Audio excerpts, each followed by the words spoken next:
alijua mahali alitoa Sifuna. Raila Amolo Odinga anajua the reason why aliweka Sifuna party secretary. Mbona hakuweka Burudinga? Mbona hakuweka Junet? Mbona hakuweka huyu mama? Alikuwa anajua hao watu ni timu tumbo. Alikuwa anajua wanaweza usa party. Rigathi Gachagua alisema tu kweli.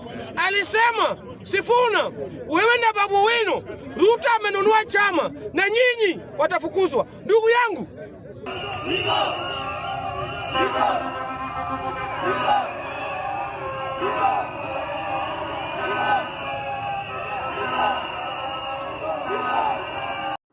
mtazamaji, huku jiji la Nairobi likishuhudia maandamano yaliyoongozwa na Winnie Odinga, hadi ya kisiasa ndani ya chama cha Orange Democratic Movement ODM maarufu kama ODM imeingia katika sura mpya yenye mvutano mkubwa zaidi. Winnie Odinga ameonekana mitaani akiongoza vijana na wanachama wa ODM katika maandamano ya kuonyesha mshikano wa Edwin Sifuna kufuatia kile kinachodaiwa kuwa kuondolewa kwake kama Secretary General kwa chama hicho cha ODM. Lakini je, nini haswa kilitokea? Je, Sifuna alifukuzwa kihalali? Na kwa nini sasa anapanga kwenda mahakamani kudai haki yake? Hii ni Edwin Sifuna Media. Tutakuwa tukikuletea habari punde tu zinapotufikia. Edwin Sifuna si jina geni katika siasa za Kenya. Kabla ya kuwa Secretary General wa ODM, alikuwa mwanasheria na msemaji mahiri wa chama hicho. Alijijengea taswira ya kuwa strong defender wa chama, hasa wakati wa uchaguzi wa mwaka 2000. Wacha kutoroka wananchi bwana. Wacha kunitoroka, mimi nakuita kama Mkenya mwenzako. Uniambie unanipiga tear gas, nimefanya nini? Tumefanya nini? Tunapigwa tear gas. What have we done? Ndio huyu OCS huyu, kwa nini anatoroka wananchi? Unakimbia kwa nini? Tuambie unatupiga tear gas, tumefanya nini? What have we done? Wacha tuongee na OCS bwana. Wacha tuongee na OCS. OCS, wacha kutoroka. Wacha kutoroka wananchi. Wacha niongee na yeye bwana. Bwana OCS. OCS, we are looking to you bwana. Why you here that you know our offices are here. 17 na mwaka 2022. Chini ya uongozi wa kinara wa ODM Raila Odinga, Sifuna alipewa nafasi ya Secretary General, nafasi ambayo ni ya pili kwa uzito katika chama baada ya party leader. As Secretary General alikuwa responsible kwa kusimamia shughuli za kila siku za chama, kuratibu mikutano ya kitaifa, kuongea kwa niaba ya chama, kusimamia discipline ya wanachama. Lakini kwa miezi ya karibuni kulianza kuonekana dalili ya mvutano wa ndani. Kulikuwa na tofauti za kimkakati, hasa kuhusu msimamo wa chama cha ODM ndani ya siasa za upinzani na mahusiano yake na serikali. Ripoti zinasema kuwa uamuzi wa kumwondoa Sifuna ulifanywa na vikao vya juu vya chama.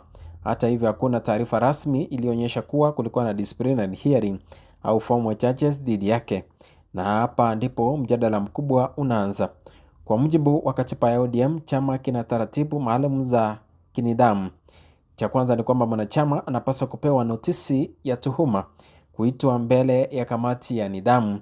La tatu ni kwamba kupatiwa nafasi za kujitetea, na la nne ni kwamba uamuzi kutolewa kwa uwazi. Sasa Sifuna anadai kuwa hakuna hata moja ya hatua hizi ziliweza kufuatwa, na according to his close allies wanasema kwamba alitushwa na uamuzi huo na kupewa nafasi ya kujieleza. The spectacle of stagnation against progress and liberal versus conservative clashes in our politics, we shouldn't fall for the allure of easy lages and cheap promises made to the electorate for the sole purpose of perpetuating the age-old slavery visited on citizens of this nation by a regime lacking in legitimacy.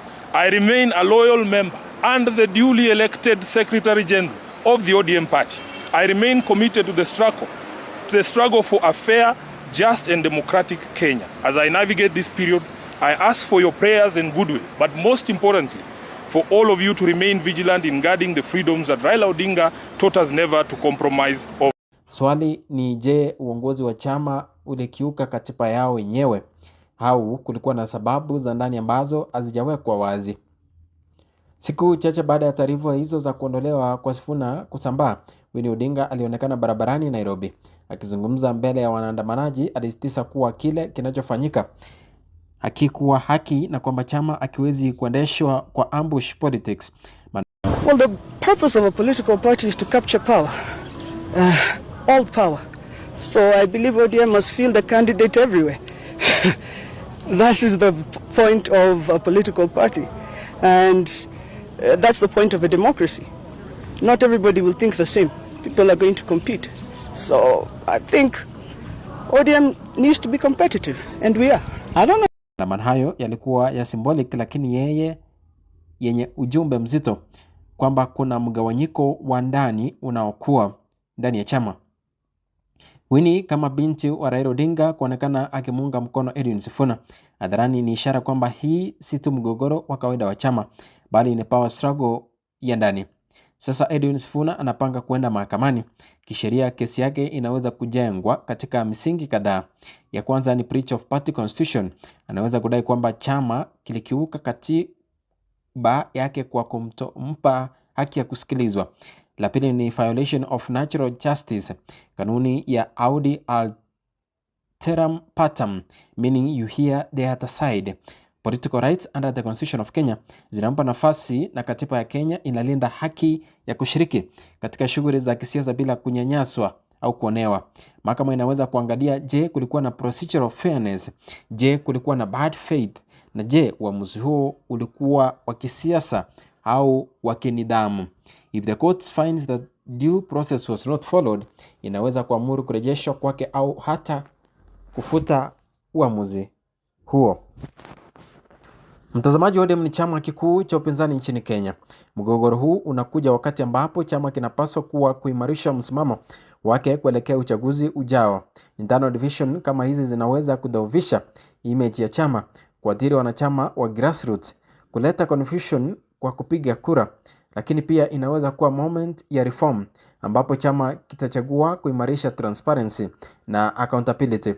Je, hivi ni vita vya kisheria tu au ni ishara ya mabadiliko makubwa ndani ya chama cha ODM?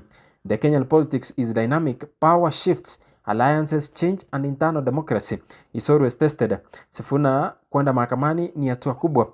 Inaonyesha kuwa hata ndani ya vyama vya siasa the rule of law inapaswa kuheshimiwa. Na ikiwa mahakama itaamua kuwa iliondolewa kinyume cha sheria, hivyo itakuwa precedent muhimu kwa vyama vingine vya siasa nchini.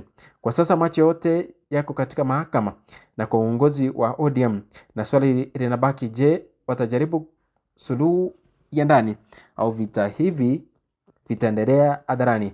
Tunafuatilia kwa karibu kila hatua, usiende mbali. Hii ni Edwin Sifuna Media. Tutakuwa tukikujulisha yoyote ambayo yanatendeka kuhusiana matukio yanayomzunguka kiongozi mashuhuri Edwin Sifuna.